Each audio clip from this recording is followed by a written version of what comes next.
What's good, everybody? It's Kimmy, and I'm back with my tea of the day. Welcome back. This is season 2, episode 18. What's good, y'all? Happy Pride.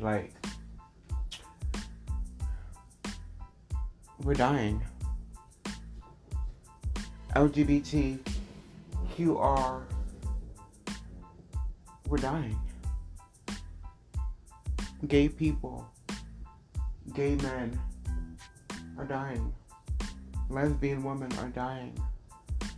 Our bisexual community are dying. Our trans community is dying. Our pansexual community is dying. Our non-binary sisters and brothers are dying. And we're the cause.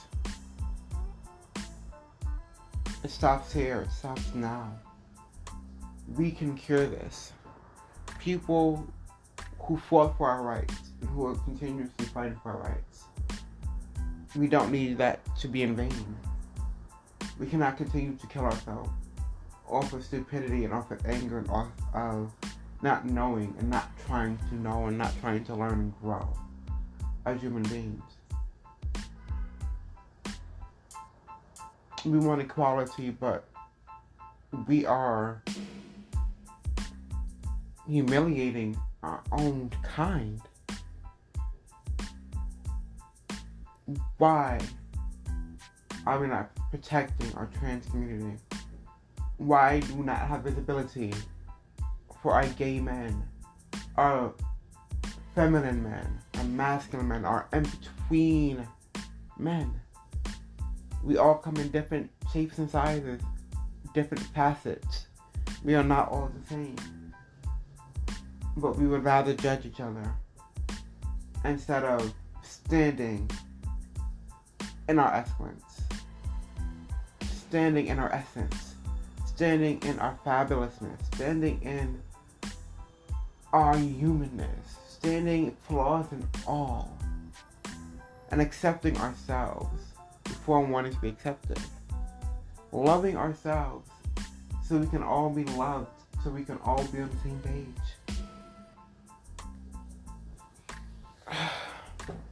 But it's Pride Month. Happy Pride, everyone. We made it to another June. We made it around the moon another time. But this Pride Month, I want us to really dig deep, really do the work, really just celebrate how far we've come. How far we've come from the 90s, from the 50s, from the 60s, up until 2021. But what would we do differently this month of this year that we did different than the previous years? Yes, we want to, be half naked. Yes, we want the attention. Yes, we want to party and drink and just have fun. But we cannot forget about everyone who made this happen. Everyone who put themselves on the line, who killed themselves, who was murdered, who was attacked, who dealt with the brunt of the hate train, of the hatred. So we didn't necessarily have to. We still have to remember why we have a Pride Month, why we have a Pride Parade. What are we celebrating? Our independence, our equality. Because that's all we wanted, was to be considered equal. Did you know in the 1950s and 60s, there was documents from the FBI from so many different areas about us? So they knew that we were gay. How? I don't know how. They knew that we was gay. That affected our livelihood. That affected our family's livelihood. That affected everything. Our mental stability. Because they made it seem like it was a mental illness. We was mentally ill. That's why we was gay. Like we would choose to be gay. But this was a mental illness. supposedly. So they used shocks. They try to give us medicine. They made it seem like it's a crime simply being arrested. If it was ever seen in any gay facility, any gay club, any gay party or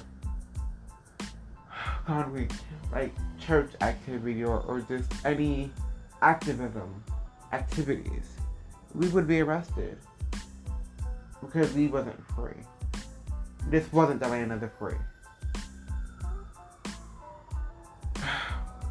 Who knows about annual reminders? And let's get into it. Like, let's really get into some history today, so that we know why we're celebrating this month. Why this month is so important to us. Lots of people may not understand, especially if they're not in the LGBTQRA plus community. You may not understand. You may just think, oh, it's just a month for gay people to just really live out loud. Which we shouldn't have to have a month, is my point. We should live out loud every day and be our best self, be our best representative every day. That we show up and we show out. And stop caring what people think. Stop looking for acceptance from the straight community. Because if we get it, we get it. If we don't, it's cool. Because we're so important in so many aspects of life. Where that person who doesn't agree, who doesn't understand, who doesn't like you, it's okay. It's them, it's not you. We have to get there. We have to continue to fight for our trans women's and trans men's health care. Because who they are inside may not necessarily correlate with who they look like outside. But we still need to give them that health care, that right to live in their right, to live in their essence of who they are. And we cannot take that away from them.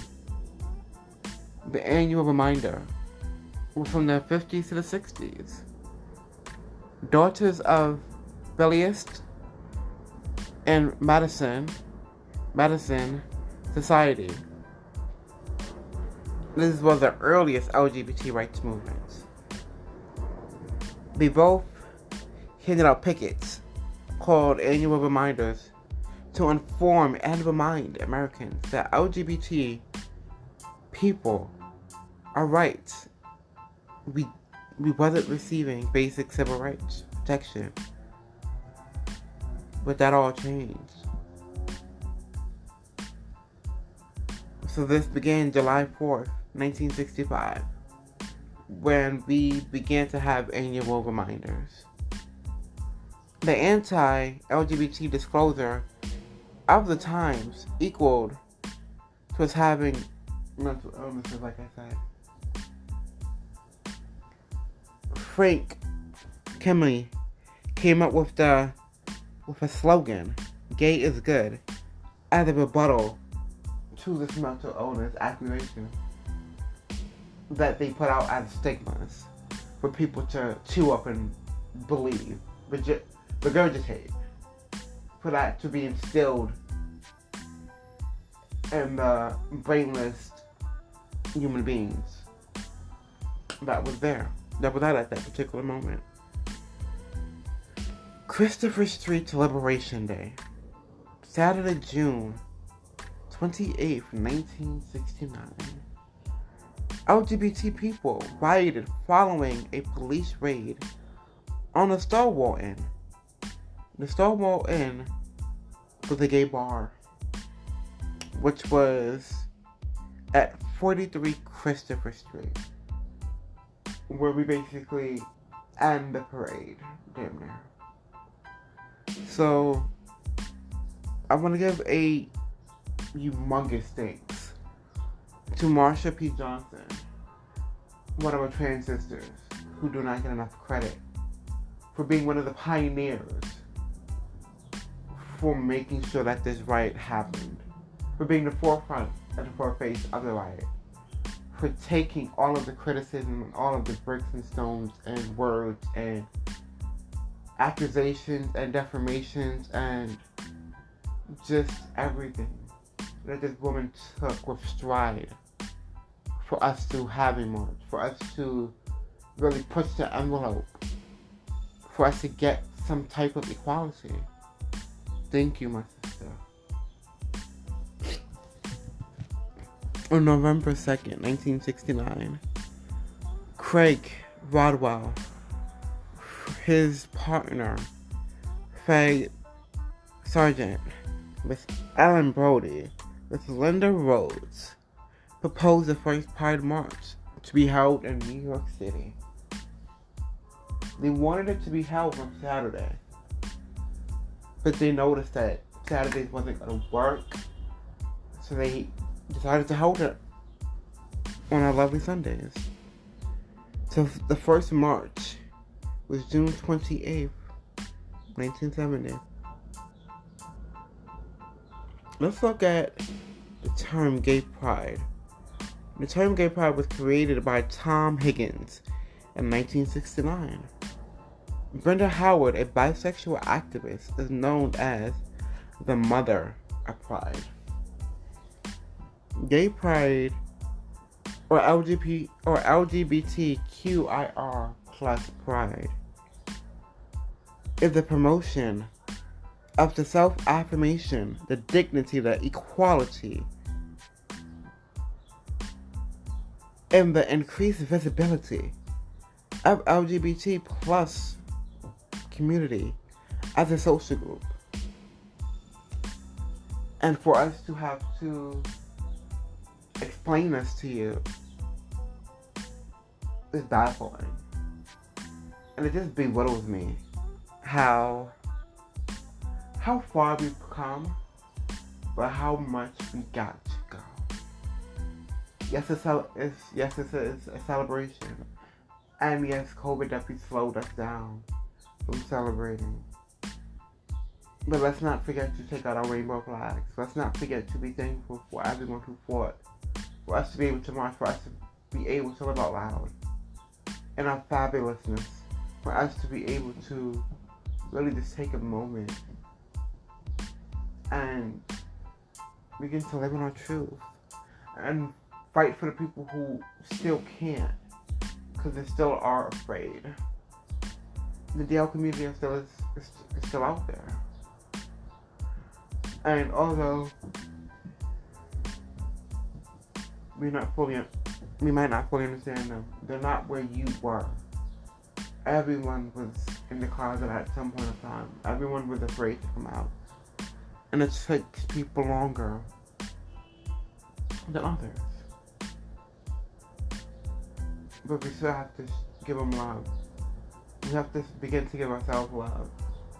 I guess everyone has a preference, but it is a way that you let down someone. It is a way that you communicate with people. It is the cattiness and the disrespect that we cannot tolerate any longer for ourselves. Like we want equality from the straight community, but we tear each other down. We degrade each other. We put each other's business out there. Every time that there's a march, I'm sorry, but the Atlanta people, the DC people, there's always fights on top of fights on top of fights. Why are we fighting and not celebrating? Why are we not happy that we're able to march, that we're able to be amongst ourselves and just live and be in that moment? But there's always something petty and catty that we're fighting over. Why? We have to do better because we're killing ourselves. And we can no longer continue to kill ourselves. I will not allow it. I will not tolerate it. I will not stand for it. And you shouldn't either. Why is there still discrimination against gay people? We're here. We're not going anywhere. When you recognize that, then maybe we can move on as a people. But you have to give us our time. You have to give us our just due.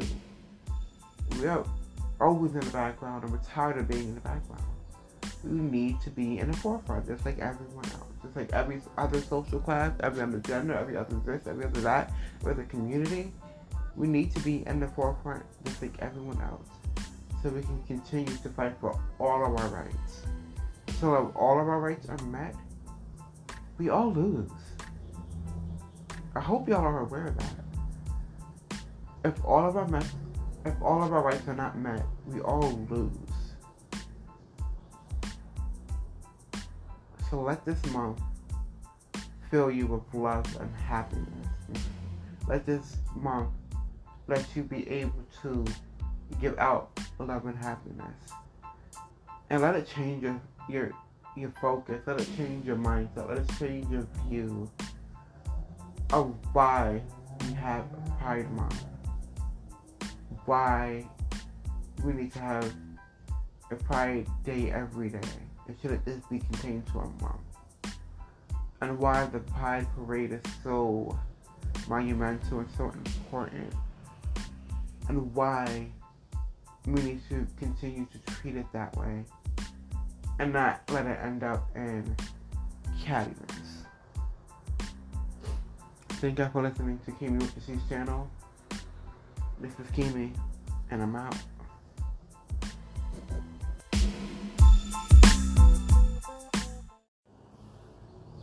It being Pride Month and all, I want to give a shout out to some of my favorite LGBTQ artists.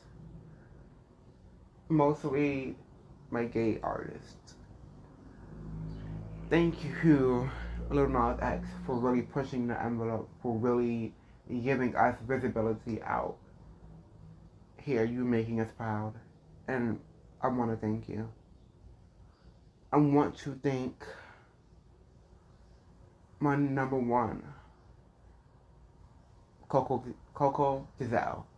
Since I met you, I just am infatuated with how creative you are, how unapologetically yourself you are, how humble but boss ass bitch you are.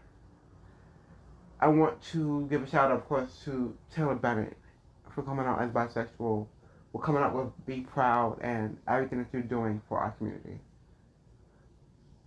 I want to give a shout out to none other than Ron Tristo, Mr. Bars. Like, you're everything. Thank you, Trina, for signing him. Your bars, your pen game, your mind is just everything. And keep on fighting. Keep on striving. I want to give a shout out to